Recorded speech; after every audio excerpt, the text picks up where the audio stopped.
Hey, what's up everybody? I'm Landon with LMR.com. It's my favorite day of the week. It's Dyno Day. It's your favorite day. Go and let us know down in the comments below. While you're at it, go ahead and like the video, subscribe to our YouTube channel, and turn on notifications. That way you're notified every time we release something new. So the car we're dynoing today, this is Keeping Comp. This is our 2004 Mustang GT project car. And at the time of this video, we've had the car about 2 years. And within that 2-year time frame, we have completely fixed this car because when we bought it back, the car needed a lot of help. We had a long road ahead of us, and I'm happy to show you guys the car has been completely transformed. It looks really good. So we did do a baseline dyno pull, and as far as the modifications go, at that time, the car had 87 octane fuel, SET strategy tune, stock exhaust manifolds, off-road mid-pipe, a Borla catback, 327 rear gears, an OEM set of 17-inch Mach 1 wheels. Did have a stock throttle body, stock plenum, throttle body spacer, and a BBK chrome cold air intake. And just in case I forgot, the car still has the aluminum drive shaft and the TR3650 transmission. So now, fix the car in the engine bay restoration. We did find that the car did not have an OEM intake manifold.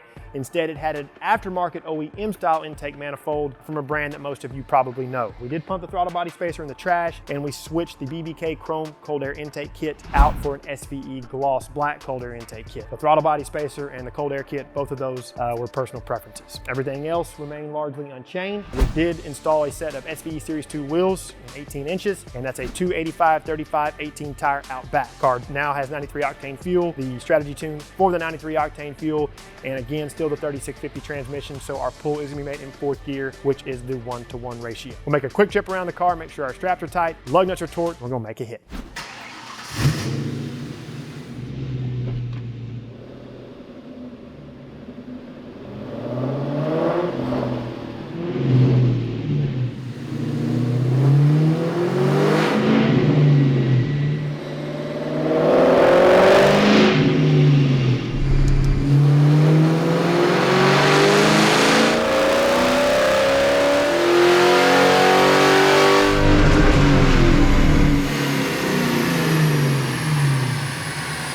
All right, people, let's go ahead and take a look at some results. Previously, Keeping Comp made 219 horsepower and 264 pound-feet of torque. Now that we fixed the car, made a few subtle changes, it's now making 241 horsepower and 274 pound-feet of torque. So we're very pleased to report that the car is making an additional 22 horsepower and 10 pound-feet of torque. Again, with those subtle changes, that's helping the horsepower and the torque, but I am a firm believer that fixing the car and making it look good again add a little bit of power as well. So if you guys want to binge watch all 8 episodes of Keeping Comp, check out the links in the video descriptions. So we're gonna sign off for the day. Y'all know what to do for all things 79 to present Mustang and SVT Lightning. Keep it right here with the real enthusiasts, LMR.com.